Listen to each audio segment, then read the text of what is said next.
GST নিয়ে কয়েকদিন খুব প্রচার হলো।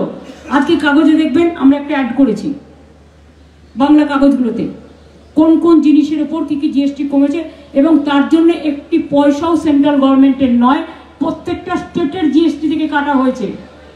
আমি খুশি আমাদের থেকে কাটা হয়েছে 20,000 কোটি টাকা।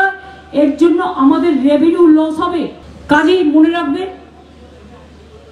এই পরিস্থিতির মধ্যেও 20,000 কোটি টাকা আমাদের রেভিনিউ লস হবে, কিন্তু তাতেও আমি যেখান থেকে জোগাড় করব, কিন্তু মানুষের লাভ হবে, এটা আমার কাছে বড় ব্যাপার।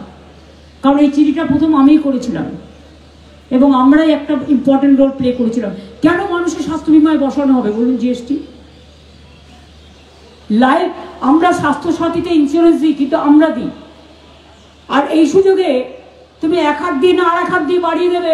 আমরা স্টেট জিএসটি মিটিংয়ে বলে দিয়েছি, ইন্স্যুরেন্স কোম্পানি কিন্তু প্রিমিয়াম বাড়াতে পারবে না। এই অর্থে আমরা রাজি হয়েছি এবং রাজ্যের টাকা গেছে। আজকে দেখবেন কোন কোন জিনিসের দাম কিভাবে কমেছে। এর জন্য আমাদের 20,000 কোটি টাকা আমার রাজ্যের ঘাড়ে গেছে, সেটা আমরা একটা বলে দিয়েছি। কারণ অনেক মানুষ জানে না কোথায় কমেছে, কিভাবে কমেছে, সেটা পর্যন্ত এখনো জানানো হয়নি। শুধু প্রচার করা হচ্ছে একতরফা, মিথ্যে কথা বলে।